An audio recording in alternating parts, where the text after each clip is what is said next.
Coucou et bienvenue dans une nouvelle vidéo. Alors aujourd'hui on se retrouve pour une vidéo un petit peu différente parce que ça va être une FAQ. Donc en gros je vais répondre à vos questions, aux questions que vous m'avez posées. C'est une vidéo qui a techniquement un an de retard parce qu'il y a presque un an je crois maintenant, mais je voulais faire une vidéo FAQ et pareil je vous avais demandé de me poser des questions, j'avais reçu plein de questions, je me souviens qu'il y a plein de questions hyper intéressantes que j'avais reçues auxquelles j'avais vraiment envie de répondre. J'ai tourné la vidéo, elle était hyper longue en plus et au moment du montage en fait j'aimais pas la vidéo, j'aimais pas la façon dont je parlais, j'aimais pas ma tête, mais je pense que c'était plus l'état d'esprit et comment j'allais à ce moment-là, plus que la vidéo en elle-même. Mais du coup, comme je le sentais pas, j'ai pas eu envie de la poster, quoi. Donc je l'ai pas postée. Et vous savez, souvent quand on a mis du temps à faire quelque chose, qu'on a pris vraiment du temps, de l'énergie à faire quelque chose, on n'a pas tellement la motivation de le refaire tout de suite, quoi. Et donc c'est pour ça que ça m'a pris un an à me remotiver à faire cette vidéo FAQ. Sauf que problème, quand j'ai voulu refaire la vidéo, je me suis rendu compte que la grande majorité des questions,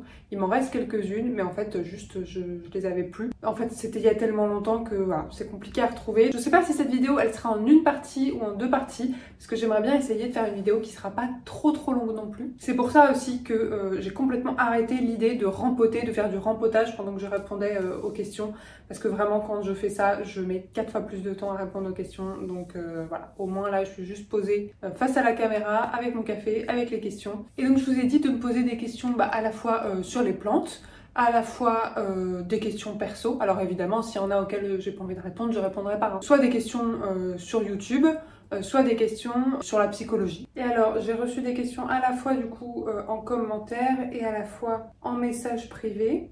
Alors, je vous propose qu'on commence par les questions plantes. Donc, il y a quelqu'un qui m'a demandé, est-ce que mes plantes m'ont déjà aidé à remonter des phases dépressives? Parce que pour ceux qui le savent pas, j'ai un trouble dépressif chronique. Alors, oui et non. La première fois, oui. C'est-à-dire qu'au début de ma passion des plantes, quand j'ai vraiment commencé à m'intéresser aux plantes et à en avoir chez moi, c'était justement un épisode dépressif. J'étais en train de vivre un de mes épisodes dépressifs les plus sévères. C'était pendant le deuxième confinement. Et à ce moment-là, je pense que ça m'a aidée. Parce que c'était le début de ma passion des plantes. Donc vraiment, c'était la découverte, c'était la nouveauté. Je prenais vraiment beaucoup de plaisir à m'en occuper. Il n'y avait pas du tout encore l'aspect contrainte qu'il y avait aujourd'hui. Déjà parce que j'avais peu de plantes et en fait elles arrivaient progressivement. Donc ça prenait quand même moins de temps. Et puis en plus, voilà, vraiment c'était nouveau quoi. Et vous savez, souvent quand on commence une passion, on a un peu envie de le faire tout le temps. Les inconvénients ne sont pas encore des inconvénients. Et puis il y avait une satisfaction très importante d'y arriver quoi. Comme j'avais jamais eu de plantes et que j'avais jamais eu la fameuse main verte, en tout cas voilà, je m'étais convaincue que c'était pas pour moi. La satisfaction de me rendre compte que je pouvais y arriver, d'apprendre, de voir les plantes qui grandissaient, qui s'épanouissaient, qui évoluaient.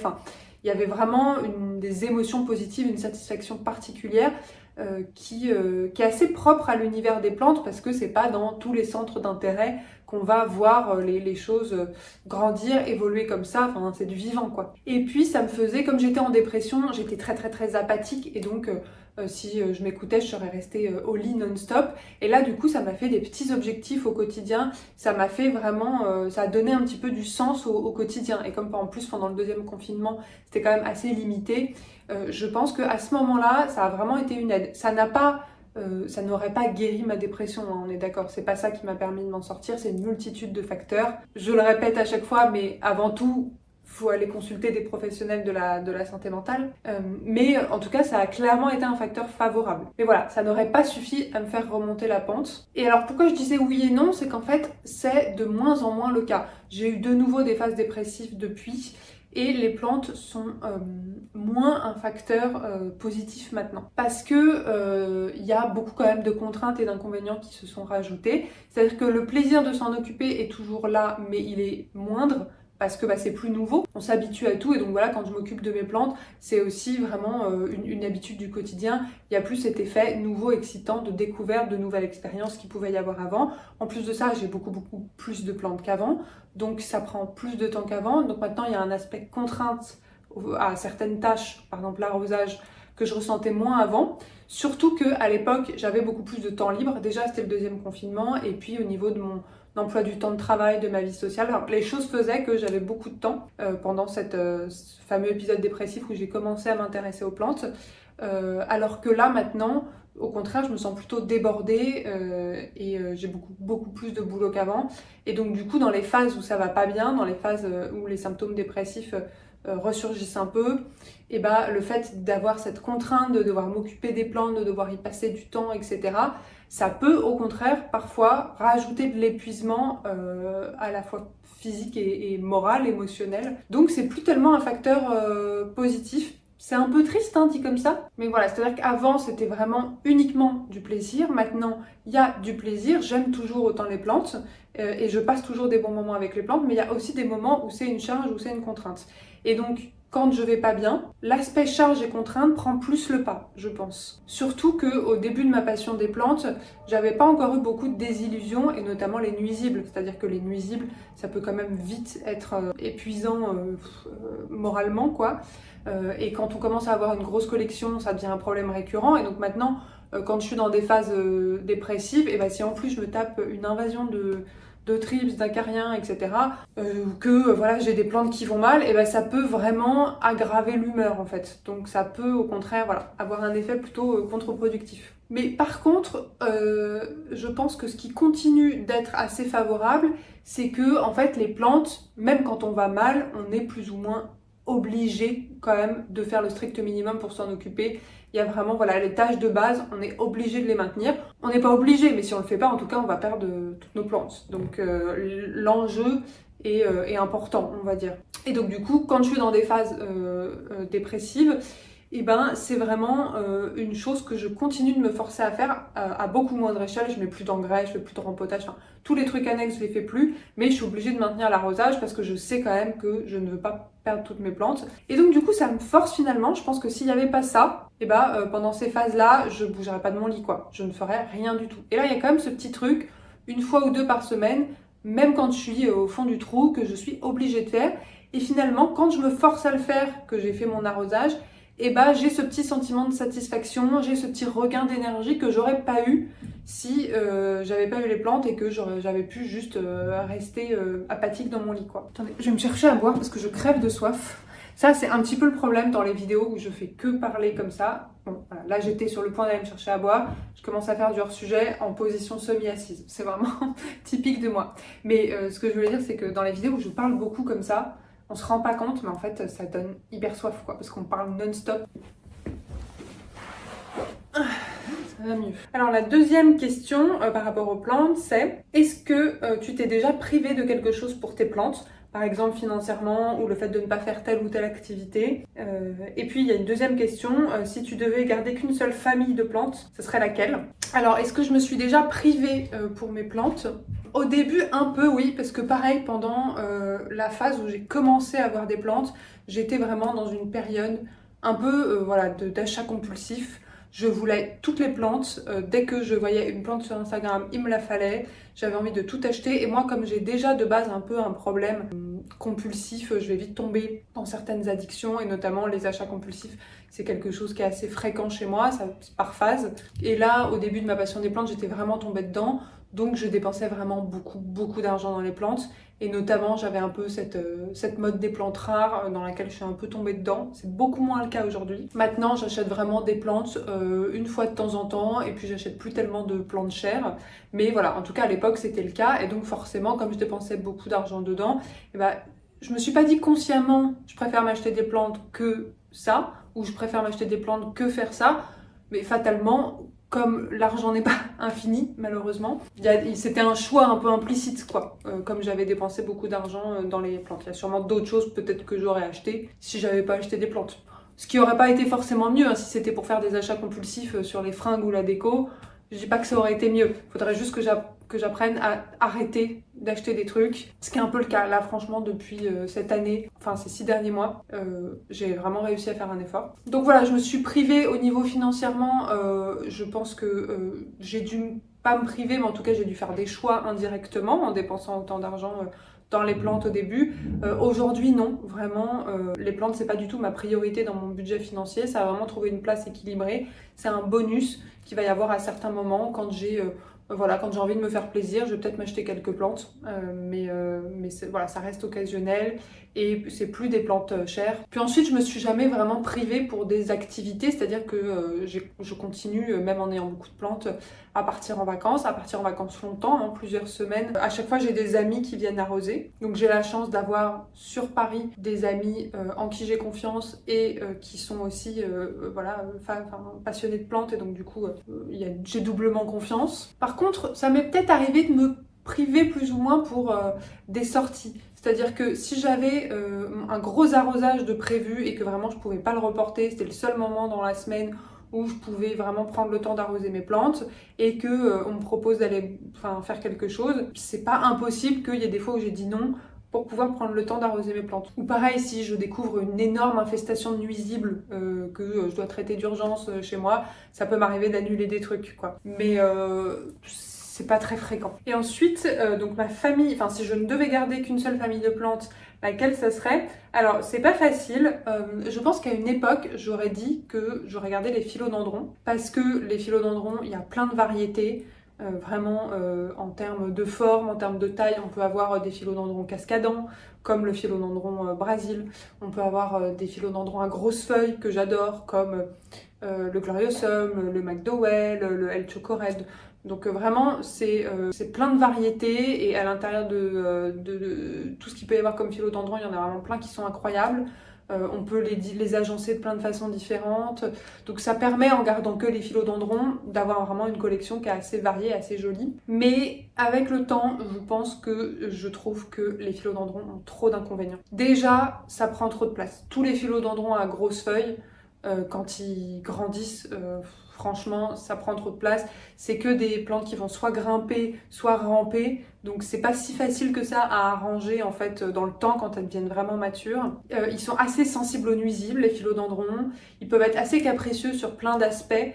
Par exemple, sur les philodendrons à grosses feuilles, il y a souvent des feuilles qui vont se coincer quand elles vont sortir, qui vont sortir abîmées du coup. C'est des plantes, c'est assez régulier que j'en ai qui aillent mal sans trop savoir pourquoi. Même au niveau de la pourriture de racines, etc. C'est pour ça d'ailleurs que j'ai beaucoup moins de philodendrons qu'avant. Du coup, je pense que maintenant, si je devais répondre à cette question, je choisirais les Hoya. Les Hoya parce que pour la même raison, c'est une variété en fait qui est incroyable en termes de forme, de taille, de couleur, de style. Vraiment, je trouve que la variété est hyper impressionnante et donc en gardant que les Hoya, on peut déjà se faire un truc très stylé. On peut avoir des belles Hoya cascadantes comme ça, comme la Hoya Mathilde, la Hoya Australis, la Crimson Queen, etc. Il y en a qui ont des panachures de blanc, de rose, de crème, c'est magnifique. On peut en avoir qui sont beaucoup plus grimpantes avec des feuilles plutôt grandes, plutôt charnues. Je pense à la Hoya Obovata, il y en a qui sont argentées. Et en plus, les Hoya, en fait, ça prend pas beaucoup de place, quoi. On peut en avoir quand même plein qui sont de taille petite, moyenne, et quand elles grandissent, ça prend pas une place pas possible, ça devient pas vraiment difficile à agencer, quoi. Et en plus de ça, les Hoya, par rapport aux philodendrons, je trouve ça beaucoup moins capricieux. Moi, j'ai jamais eu de nuisible sur mes Hoya. Je pense qu'on peut de temps en temps avoir quelques cochenilles. Et encore, moi j'ai des cochenilles chez moi et les Hoya, c'est pas les plantes qu'on les cochenilles pour le moment. C'est des plantes qui n'ont pas besoin d'être arrosées trop souvent non plus. Elles ont quand même une réserve. Il y a le plaisir de la floraison quand même chez les Hoya. Donc voilà, je trouve qu'il y a quand même, elles ont plein d'avantages de leur côté, ça leur fait beaucoup de points, quoi. Donc voilà, je pense que je garderai les Hoya. En plus, ce qui est pratique avec les Hoya, c'est que c'est pas des plantes très chères, c'est-à-dire même les Hoya qui sont considérés un peu rares, ça va rester dans des prix raisonnables, quoi. Alors que les philodendrons, dès qu'on veut des philodendrons un peu plus spéciaux, le prix augmente rapidement. Ensuite, comment boutures-tu tes plantes ? Est-ce qu'il y a des plantes que j'ai du mal à bouturer? Alors moi je bouture mes plantes souvent en eau tout simplement. Ça peut m'arriver de bouturer en sphène et ça m'est arrivé aussi de bouturer dans un mélange de perlite vermiculite. Et alors oui, j'ai parfois du mal à bouturer parce qu'en fait la question me demandait s'il y avait des plantes que j'avais du mal à bouturer en particulier. J'ai parfois du mal à bouturer, mais pas des plantes en particulier. J'ai l'impression que ça peut m'arriver sur n'importe quel type de plante. J'ai certaines boutures qui vont parfois pourrir à répétition. Et ça peut m'arriver même sur des plantes qui vont être hyper faciles à bouturer comme le pothos, quoi. Les épiprénums. Et donc à chaque fois je coupe et en fait finalement à chaque fois ça recommence. ça repourrit, ou alors j'ai voilà, des boutures qui vont jamais prendre. Mais oui, je crois pas que ça soit sur certaines plantes plus que d'autres. Je pense que c'est plus soit que j'avais pris la bouture sur une plante qu'elle est déjà pas très bien, et puis je sais aussi que je change pas assez l'eau, que je nettoie pas assez les contenants, donc je pense qu'il y a des bactéries qui se développent aussi dedans. Il y a des fois aussi, je procrastine un peu le fait de remettre de l'eau dans le contenant, et je pense que les racines s'assèchent un peu, et donc ensuite elles ont du mal à boire quand je remets de l'eau, et donc du coup elles pourrissent. Et ce qui m'arrive aussi parfois, qui est un peu embêtant, c'est plutôt avec la transition en terreau, c'est-à-dire une fois que j'ai des belles racines dans l'eau. Ça m'est arrivé régulièrement qu'au moment de la transition en terreau, ça soit un peu compliqué. Et ce que je fais maintenant, c'est qu'il y a certaines plantes qui peuvent être un peu capricieuses. Je fais une transition intermédiaire dans du pont. En général, ça se passe mieux. Mais en plus, j'ai tendance à laisser mes boutures très très très longtemps dans l'eau, donc les racines s'habituent vraiment au milieu aquatique, quoi. Comment fais-tu pour que ton chat ne mange pas tes plantes? Alors ça, c'est une question que j'ai souvent en commentaire quand les gens voient que j'ai un chat et beaucoup de plantes. Pour tout vous dire, j'ai surtout de la chance. Même sans que je fasse vraiment quelque chose, mon chat ne s'intéresse pas beaucoup à mes plantes. Il a jamais vraiment mangé mes plantes. Il y en a quelques-unes qu'il a tendance à grignoter. Par exemple, mon asparagus. Certaines plantes un peu velours, comme la Calathea warsenwezii. Et donc, c'est des plantes que je vais placer en hauteur. Mais jusqu'à maintenant, c'est vraiment arrivé sur une ou deux plantes, notamment la fougère asparagus, qui fait... vous voyez, qui est très fine, qui peut faire un peu herbe. Celle-là, je sais que je peux pas la laisser à sa portée, quoi. Les autres, franchement, il va pas trop y toucher. Et puis, au début, comme j'avais pas énormément de plantes, elles étaient toutes dans la même pièce, toutes dans le salon. Et donc, le salon, en fait, il était pas accessible à mon chat quand j'étais pas là. C'est-à-dire que quand il y avait ni moi, ni mon copain, on fermait le salon, donc il avait pas, comme il y avait des plantes toxiques, je voulais vraiment prendre le temps de m'assurer qu'il ne les mangeait pas avant de le laisser seul avec.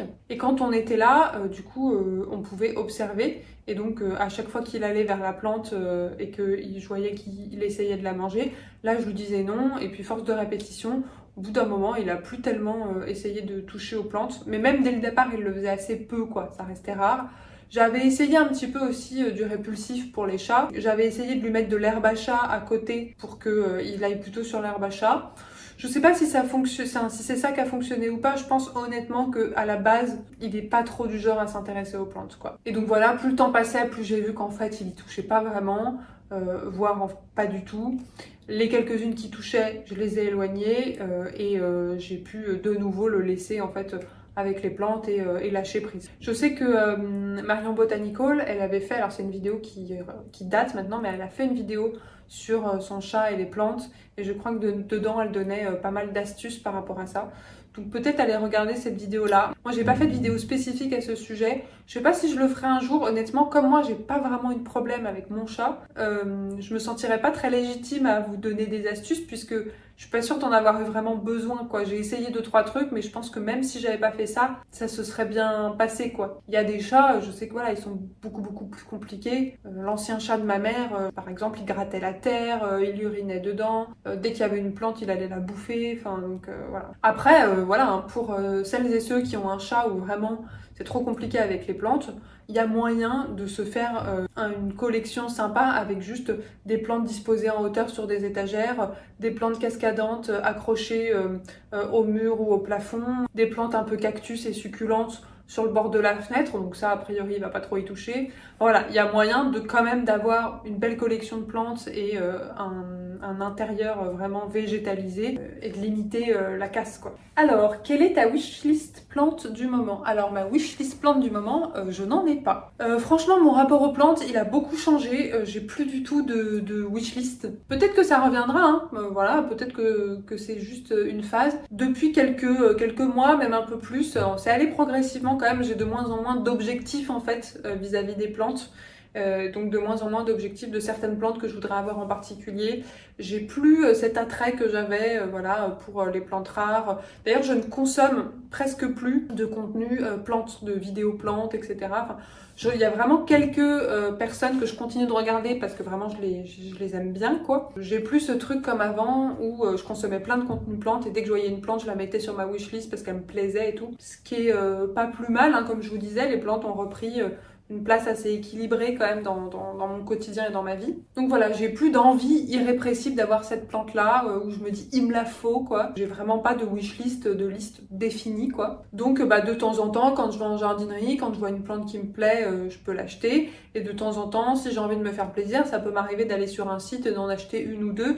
Mais c'est plutôt imprévu quoi. C'est pas des plantes que j'avais spécialement sur une liste. C'est plutôt improvisé. Alors après, bien sûr, si là je prenais le temps de me poser et de réfléchir, je pourrais trouver une liste de plantes que j'ai envie d'avoir, très probablement. Je pense que si j'avais une wishlist, en ce moment, j'aurais beaucoup d'anthurium et de Hoya dessus. Si j'ai aussi un peu arrêté les wishlists, c'est parce que je me suis retrouvée à un moment un peu débordée par la taille de ma collection.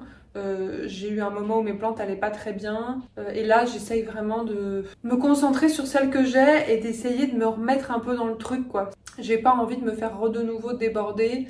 De me retrouver de nouveau dans cette situation où j'ai l'impression que rien ne va parce que j'ai voulu avoir toutes les plantes en même temps et que j'étais pas capable de gérer ma frustration quoi. Ensuite, si tu devais garder qu'une seule plante, ça serait laquelle? Alors si je devais garder une seule plante, ça serait mon Euphorbia lactea White Ghost que j'ai depuis longtemps quand même. Je sais pas exactement depuis combien de temps je l'ai, mais ça fait plusieurs années. En tout cas, je pense que c'est dans les plantes les plus vieilles de ma collection. Pourquoi je garderais celle-ci? C'est pas forcément parce que c'est ma plante préférée. C'est plutôt parce que déjà, c'est la plus chère que j'ai chez moi aujourd'hui, on va pas se mentir. Enfin, c'est celle qui m'a coûté la plus chère. Et puis surtout, c'est celle que je ne pourrais pas retrouver. Les Euphorbia White Ghost comme ça, on les trouve de plus en plus. Avant, même en petit format, c'était difficile de les trouver. Mais maintenant, on peut les trouver genre de cette taille-là, quoi. Exceptionnellement, un petit peu, voilà, un peu plus. Mais la taille du mien, c'est introuvable. Enfin, vraiment, j'ai déjà regardé par curiosité et c'est c'est introuvable. Et si éventuellement fallait en trouver, ça serait dans des pépinières spécialisées où il faudrait aller le chercher sur place. Ça serait pas à Paris, etc. Cette plante-là, si je la perdais, et vraiment je croise les doigts, je touche du bois, enfin bref, tout ce que vous voulez. Si je la perdais, je sais que je pourrais pas la remplacer et j'aurais pas envie de la remplacer par un petit Euphorbia comme ça, quoi. Donc c'est pour ça que si je devais en garder qu'une, je garderais celle-là parce que toutes les autres, même s'il y en a qui ont énormément poussé, même s'il y en a qui sont investis sentimentalement, etc., je pourrais quand même les remplacer, quoi. Même si, voilà, je repartirais d'une plus petite plante, mais elle finirait par redevenir fournie. Alors qu'un Euphorbia comme ça, si on part d'un petit moyen, c'est en 20 ans qui pousse de la taille du mien. Voire, je pense que je suis sympa. En vrai, je pense que c'est même plus. Et donc, c'est pour ça que, en plus, il a une valeur sentimentale parce que c'était une cagnotte de mes amis pour un anniversaire, je crois. Donc, du coup, voilà, si un jour je le perds, je sais pas. Franchement, faut pas que... Enfin, ça peut arriver et si ça arrive, c'est pas grave, quoi. Enfin, c'est la vie, c'est une plante. Si on veut pas que ça arrive, on n'a pas de plante, quoi. Donc, j'essaye déjà à l'avance de me dire, il y a un jour où ça risque d'arriver. Et c'est pour ça que je suis hyper parano avec cette forme. Je l'arrose très peu, il a tout le temps soif, je le vois bien, hein, il est pas dans... Enfin, il pourrait être beaucoup plus beau si je l'arrosais mieux, mais j'ai trop peur de faire une connerie. Surtout que Marion Botanical, elle avait un Euphorbia lactea White Ghost et elle avait décidé d'essayer de l'arroser un peu plus, justement en se disant la même chose. Ça a pourri, donc voilà, ça ne m'aide pas. Il est collé à ma fenêtre au sud, il est dans un pot terre cuite plutôt petit, il a un substrat ultra aéré, quoi. Ensuite, quelle est ta plante préférée? Et donc du coup, c'est là que je vous disais, l'Euphorbia lactea White Ghost, je pointe parce qu'il est là en fait. L'Euphorbia lactea White Ghost, c'est celle que je garderais, mais c'est pas forcément ma préférée. Mais si je devais choisir une plante préférée, pas dans ma collection, mais en général ma plante préférée, je pense que c'est l'Alocasia mycolithiana, c'est-à-dire celle que j'ai là. Alors la mienne n'est pas incroyable, hein. C'est celle-ci, c'est ma plante préférée parce que voilà, c'est vraiment la plante que je trouve la plus belle. J'adore les feuilles de cette Alocasia. Les nervures, la forme, la couleur, cette couleur vert sombre comme ça avec les nervures claires et cette forme un peu avec les petites, vous voyez, un peu en vague et comme ça, enfin bref. Là, elle est en pont. Ça se passe bien depuis qu'elle est en pont, franchement, ça va beaucoup mieux.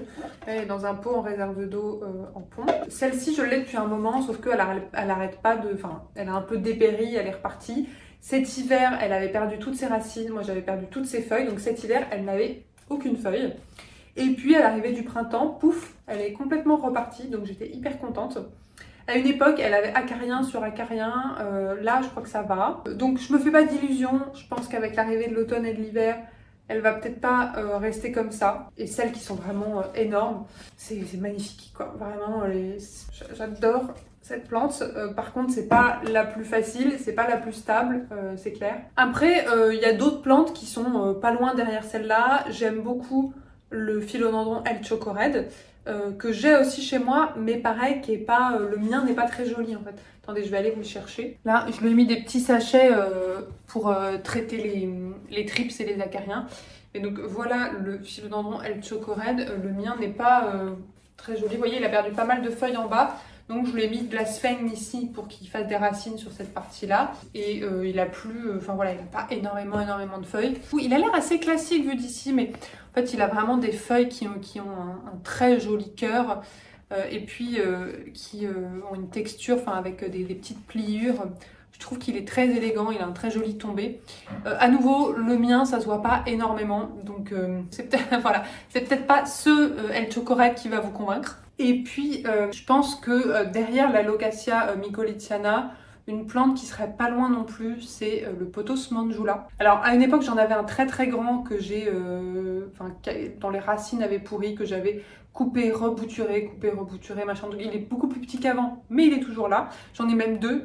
J'en ai une petite bouture aussi dans la cuisine en terre qui est. Mais bon, je vais vous montrer juste voilà le plus gros des deux. Donc voilà pour le Pothos mandjula. Vous voyez, il a bien repris, hein, il recommence bien à cascader.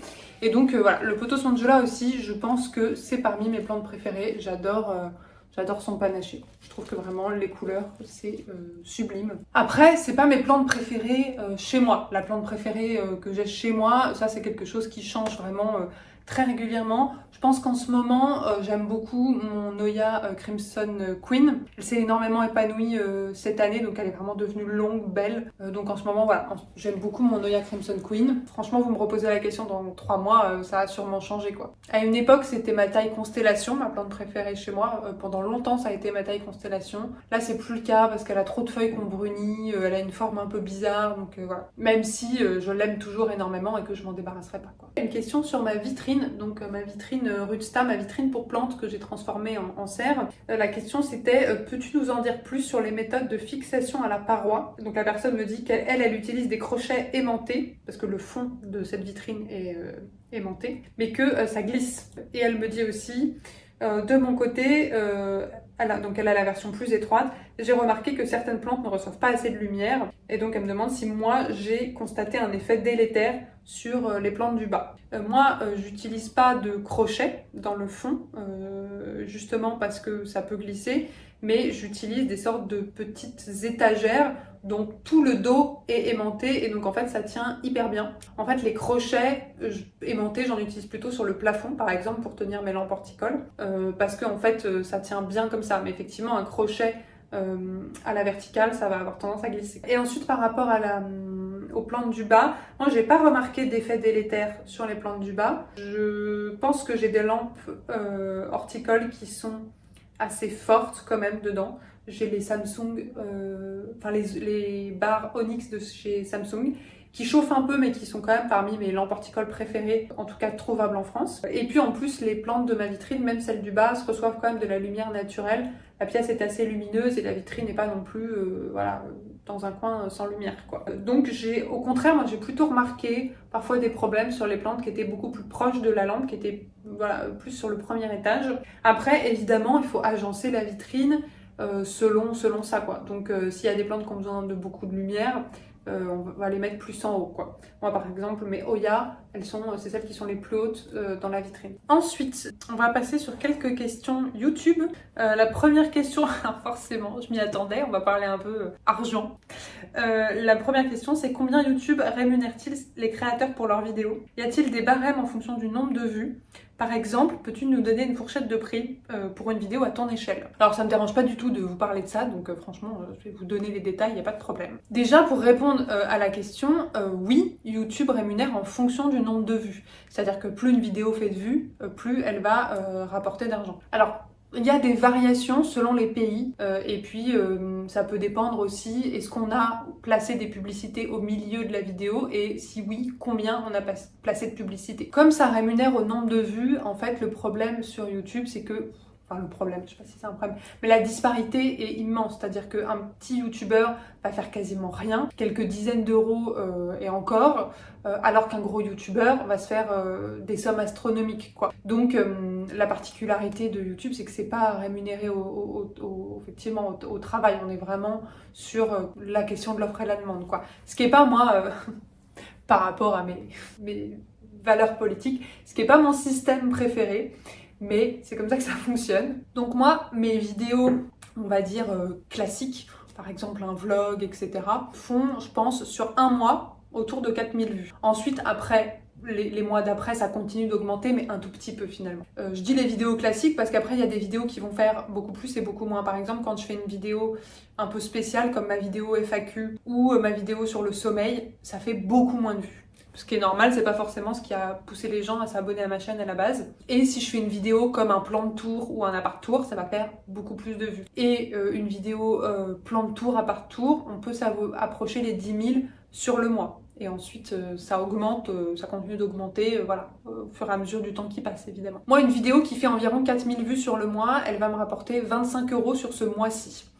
Et si je fais 2 vidéos comme ça sur le mois, je touche autour de 100 € le mois. Parce que j'ai mes 2 vidéos qui me rapportent environ, c'est très approximatif, hein, ça dépend des mois, environ 25 € chacune, donc ça fait 50 €. Et les autres 50 € que je touche, c'est toutes les vidéos d'avant cumulées qui continuent quand même à faire des vues, mais beaucoup moins, et donc qui rapportent chacune 1 ou 2 €, quoi. À l'époque où je faisais plutôt 3 vidéos dans le mois, je gagnais plutôt autour de 150 €. Maintenant, ces derniers mois, j'ai plus fait une seule vidéo par mois, donc en fait, c'était plus autour de 80 €. Ensuite, pour les grosses vidéos, comme les plans de tour, les appart tours, là, ça va quand même voilà, être un peu plus rentable. Là, si je prends par exemple mon plan de tour de 2023, qui date d'il y a un an, il m'a rapporté à lui tout seul, donc juste cette vidéo-là m'a rapporté 250 € depuis qu'elle est sortie. Mon appart tour de 2023, pareil, celui d'il y a un an, m'a rapporté à lui tout seul 122 €. Et ma vidéo par exemple sur la dépression m'a rapporté à elle toute seule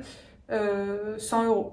Parce que c'est des vidéos qui ont des vues qui sont plutôt autour de 30 000 vues, un truc comme ça je crois. Donc quand je sors une grosse vidéo comme ça qui a tendance à faire beaucoup de vues, et ben les mois qui suivent, ça, comme elle continue d'être beaucoup regardée, ça augmente un peu la rémunération et je suis plus autour de 200 € par mois, quoi. Bon, c'est peut-être trop de détails que je vous donne, je sais pas si c'est très intéressant ou pas. Donc pour résumer, en moyenne, si vraiment je devais faire un truc genre très général, je touche environ 100 € par mois. 150 à l'époque où je faisais un rythme un peu plus régulier de vidéos. Mais voilà, un youtubeur qui fait des millions de vues, c'est des sommes astronomiques de chez astronomiques.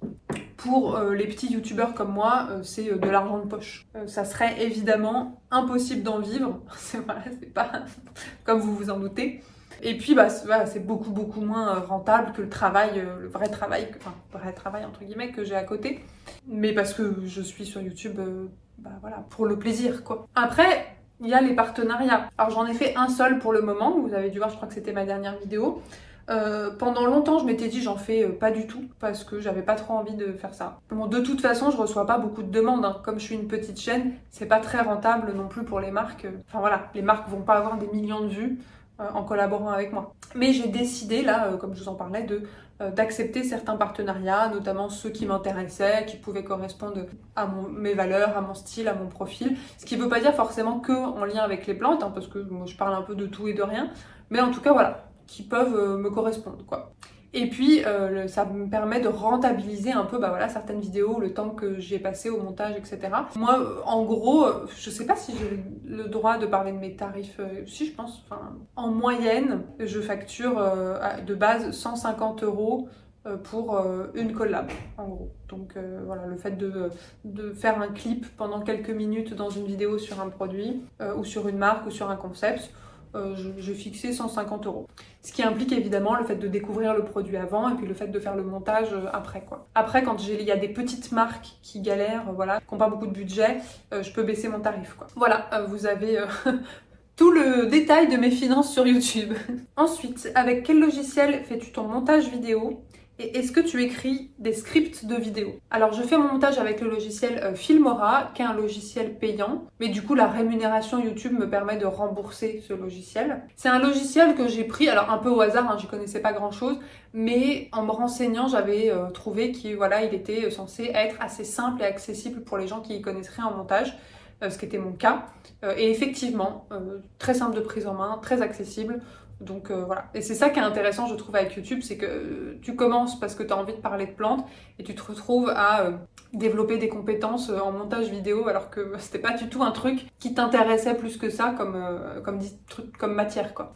Et ensuite par rapport à la deuxième partie de la question, non j'écris pas vraiment de script pour mes vidéos. Souvent je vais en fait noter des idées, de ce dont je veux parler quoi. Je vais dire un petit peu bah voilà dans cette vidéo là pensez à faire un update sur les nuisibles chez moi en ce moment, pensez à faire un point sur ma rechute dépressive, pensez à parler des nouveautés déco, enfin voilà, je vais me faire un peu une liste de ce que je veux aborder dans une vidéo. Donc c'est plus un programme, c'est pas vraiment un script. Pour des vidéos qui sont très verbales, où je parle énormément, comme c'était le cas, ma vidéo sur les troubles du sommeil, ma vidéo sur la dépression. Je vais pas faire de script, mais par contre, je vais planifier beaucoup plus les points que je veux aborder. Donc je vais vraiment avoir beaucoup plus point par point, quels sujets, quelles idées je veux mettre dans cette vidéo-là, pour être sûre de rien oublier, pour organiser un peu ma pensée quand même. Et surtout sur les vidéos psycho, comme ma vidéo sur la dépression, que là je vais beaucoup plus préparer, parce que c'est des vidéos qui, pour moi, sont aussi vocation à vous transmettre quand même des informations. Et donc, je veux que ça soit bien expliqué, bien retranscrit. Je veux pas oublier des trucs. Donc là, voilà, je vais quand même écrire beaucoup plus. Mais c'est pas un script précis non plus. Et puis, vu ma tendance à faire du hors-sujet, de toute façon, en général, à un moment, je bifurque et voilà, je perds le fil. Mais c'est pour ça d'ailleurs que je fais beaucoup moins de vidéos psycho ou des vidéos très verbales comme ça, c'est que ça demande plus de préparation avant. Là où je vais avoir un peu plus un script, c'est quand il y a de la voix off. Parce que, en fait, quand il y a de la voix off, je trouve que la voix off, c'est agréable quand c'est assez fluide, quoi. S'il y a de la voix off et qu'elle est hésitante quand elle parle, enfin qu'il y a des comme ça, c'est un peu plus dérangeant que quand il y a à la fois les gestes, le visage, ou voilà, c'est naturel.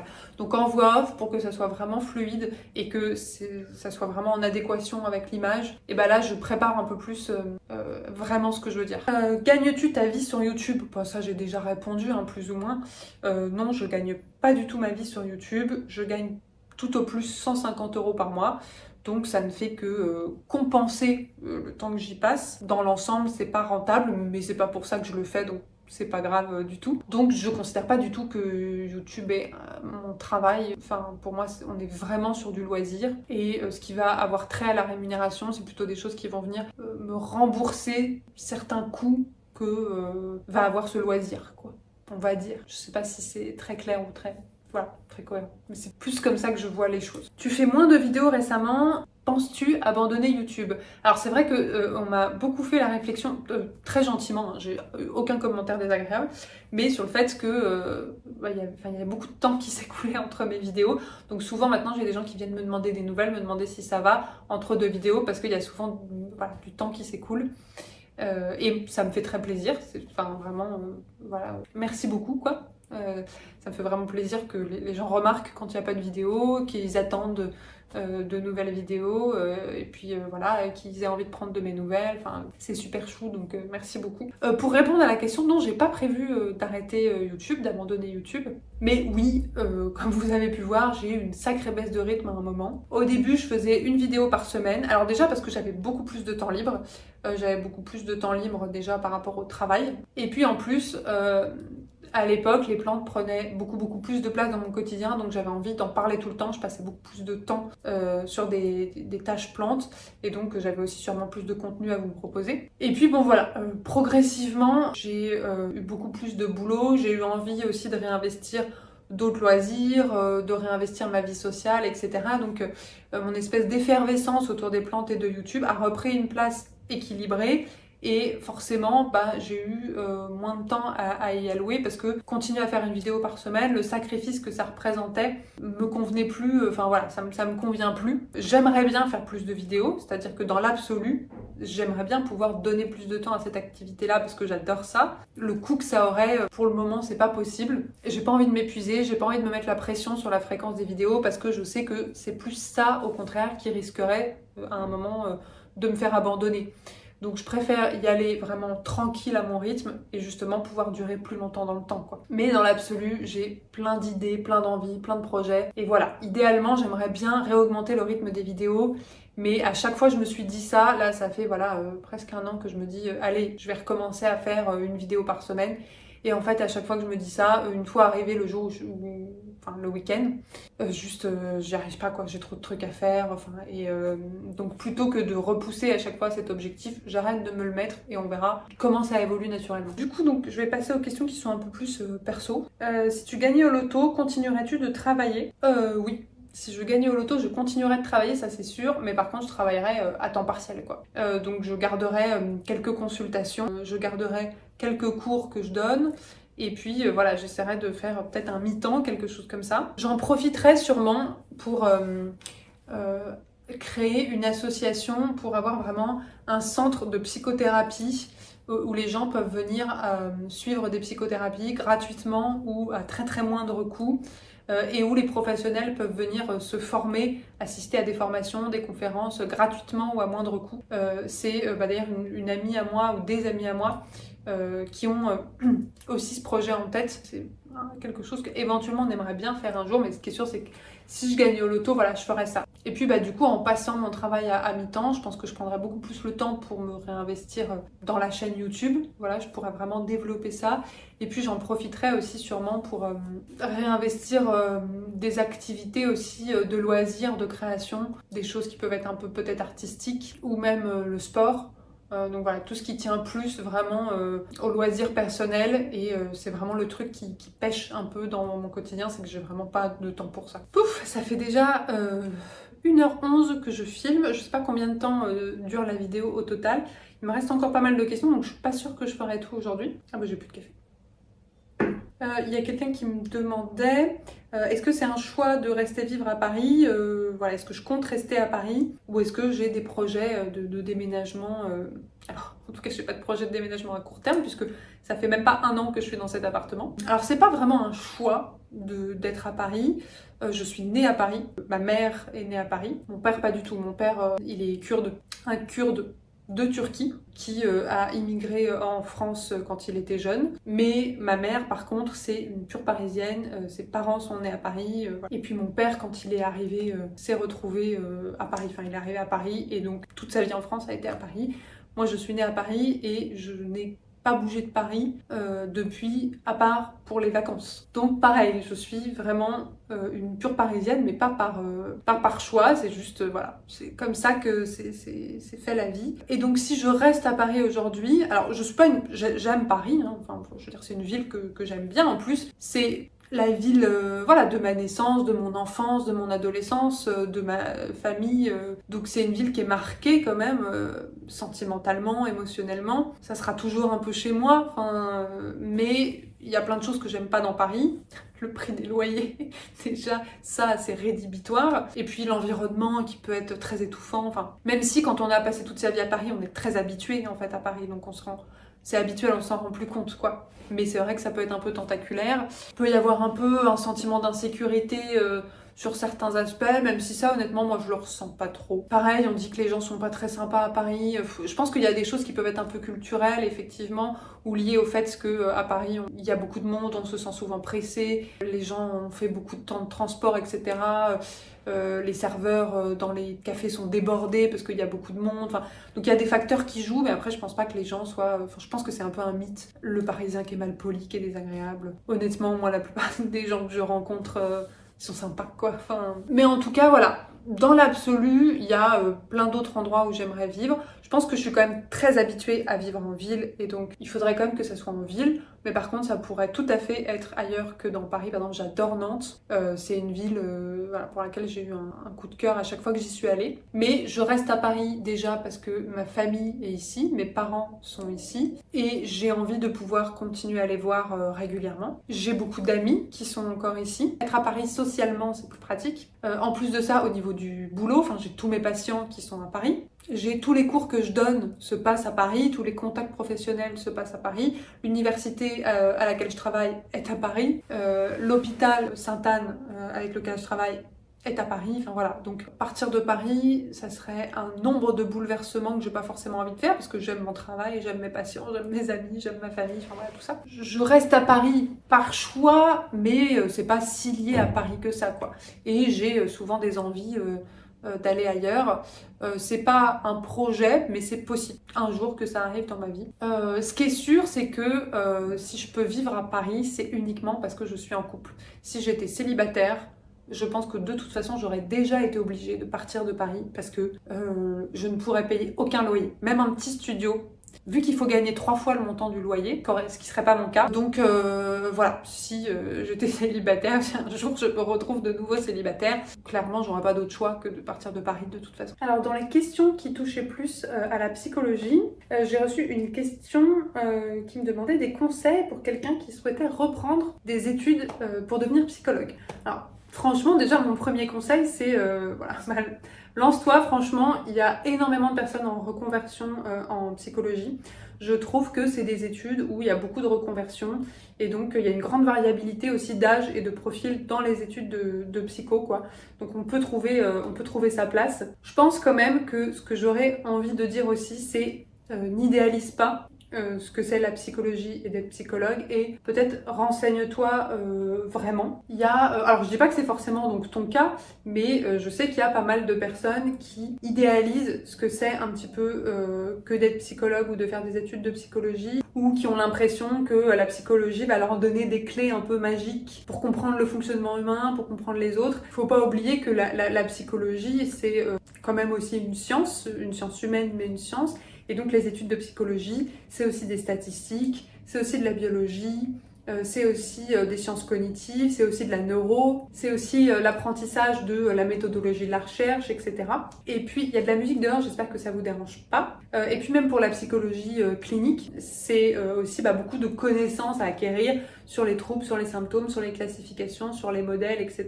Donc voilà, peut-être bien se renseigner sur ce qu'il y a à l'intérieur des études de psychologie, se renseigner sur le métier de psychologue, sur quels sont les débouchés, comment ça se passe après la pratique de la profession. Savoir quand même à l'avance que les salaires sont pas très très élevés quand on est psychologue, que c'est quand même une charge mentale et émotionnelle qui peut être importante. Avoir en tête un peu quelles sont les conditions de travail, les différents endroits où un psychologue peut travailler. En fait, vraiment s'informer, que ce soit sur les études de psychologie et le métier de psychologue, pour ne pas avoir de désillusion. Et puis ne pas hésiter en fait à contacter des étudiants en psycho ou des psychologues pour leur poser des questions, pour échanger un peu avec eux et se renseigner aussi sur les différentes approches de la psychologie. Parce que la psychologie, c'est en fait quelque chose qui est très très très très large. Déjà, il y a différents types de grands domaines. Il y a la psychologie cognitive, la psychologie sociale, la psychologie du développement, la psychologie clinique, la psychopathologie, la neuropsychologie, etc. Donc il y a plein de domaines variés.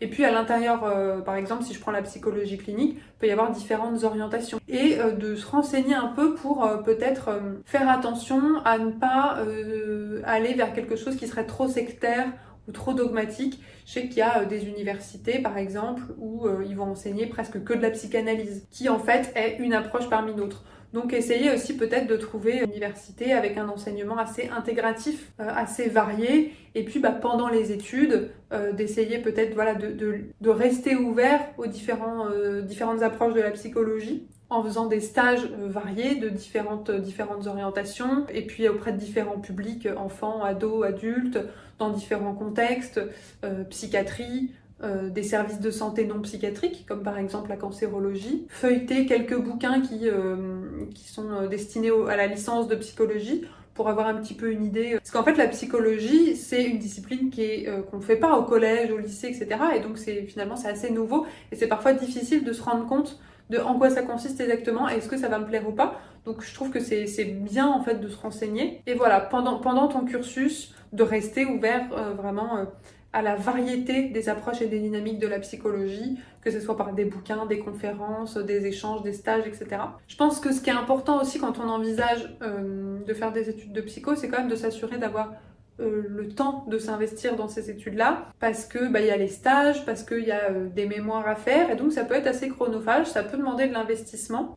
Il y a des nouvelles disciplines complètement différentes qu'on n'a jamais vues avant, avec lesquelles il faut se familiariser. Donc voilà, essayez peut-être de réfléchir déjà avant à quel temps on peut se dégager, comment on va s'organiser, notamment peut-être pour les personnes qui font des reconversions et continuent de travailler en parallèle. Surtout qu'en plus, un psychologue n'a jamais fini de se former, c'est-à-dire qu'une fois qu'on sort de l'université, après le master, donc une fois qu'on a le diplôme de psychologue en poche, on se sent pas très légitime face aux patients, honnêtement. Quand on sort du master, on a beaucoup de théories en tête, on se sent pas très à l'aise sur la pratique, et ça demande souvent des formations complémentaires, des formations en psychothérapie complémentaires pour pouvoir aussi sortir un peu de cette théorie-là. Et donc voilà, des formations qui vont être un peu plus concrètes finalement. Un conseil que je donnerais aussi, mais ça vaut pas que pour les études de psycho, je pense, de pas s'isoler. En psycho, je trouve que la communauté est hyper bienveillante, hyper accueillante, et donc de vraiment pas hésiter à créer du collectif, du communautaire, des groupes de révision avec d'autres étudiants, aller voir les assos étudiantes, enfin qu'importe. Donc voilà, ne pas négliger l'aspect social, communautaire, qui je trouve est très important, et en plus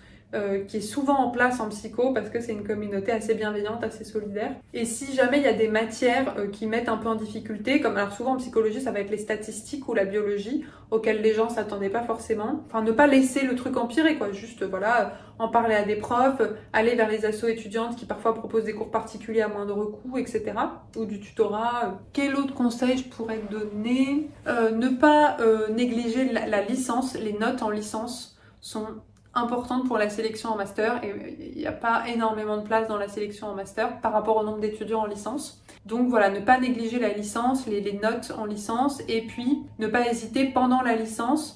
C'est vraiment la fiesta dehors, donc j'espère que le bruit vous dérange pas. Ne pas hésiter pendant la licence à agrémenter en fait votre dossier parce que vous avez fait des conférences, parce que vous avez fait déjà des petits stages d'observation alors que vous n'étiez pas obligé. Enfin, je sais pas, des choses qui peuvent un peu faire la différence aussi. Y penser peut-être dès la licence, sans trop se mettre la pression non plus. Hein. Et puis pour les stages, s'y prendre à l'avance parce que c'est pas facile de trouver un stage. Pas commencer à chercher l'année où on est censé faire le stage, mais vraiment l'année d'avant, quoi. Alors la question portait pas forcément là-dessus, mais moi je trouve ça intéressant de le dire pour ceux qui aimeraient bien devenir psychologue et qui peut-être s'inquiètent de leur capacité ou de leur légitimité parce qu'ils ont eux-mêmes des troubles psy, parce qu'ils ont tendance à être anxieux, à pas aller bien, à être déprimés ou à être timides, etc.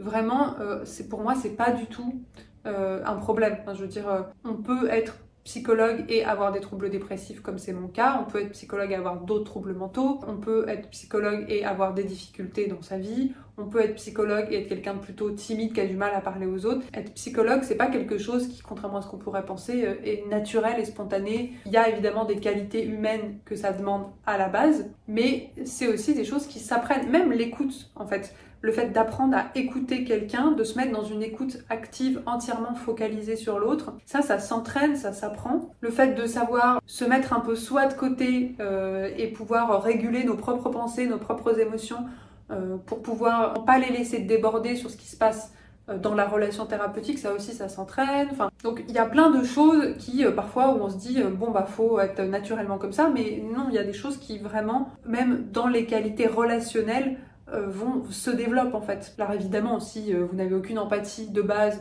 que vous supportez pas d'écouter les autres, que quand quelqu'un parle de ses difficultés, vous avez envie de lui dire oh là là, laisse-moi tranquille. Là, peut-être que c'est pas fait pour vous. Même si vous êtes timide, en fait, c'est que la relation à l'autre, c'est quelque chose qui va venir.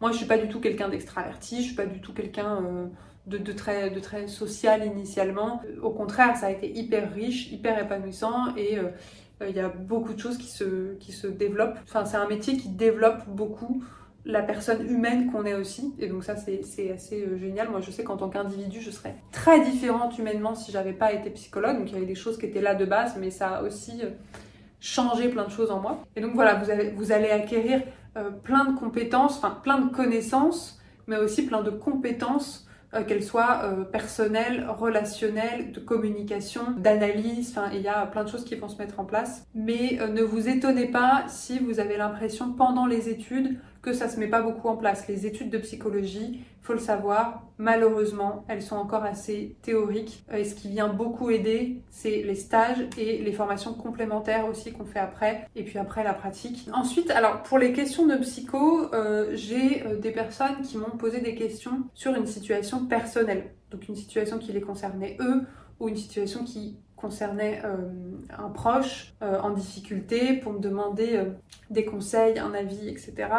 Malheureusement, je ne peux pas répondre à ces questions-là. Je suis psy, mais chaque situation est différente, chaque individu est différent. Pour répondre à ces questions-là, il faudrait nécessairement avoir rencontré la personne plusieurs fois, avoir eu le temps d'analyser plus minutieusement la situation, les différents éléments en jeu, les différents mécanismes en jeu, connaître le fonctionnement de l'autre, de la personne concernée. Donc bon, déjà ça prendrait trop de temps, c'est-à-dire que ce serait pas réaliste de me dire que je commence à faire ce travail sur internet avec les gens qui me suivent sur ma chaîne, mais en plus de ça, ça serait pas ni déontologique ni éthique. Sur le plan de la déontologie du psychologue, c'est important de ne pas mélanger la fonction de psychologue qui a lieu dans le cadre de mon cabinet avec les patients que je suis et d'autres fonctions, par exemple celle de créateur sur internet. Je suis vraiment désolée de ne pas pouvoir vous apporter une réponse qui vous aiderait davantage. De toute façon, la réponse que je vous apporterai sans vous connaître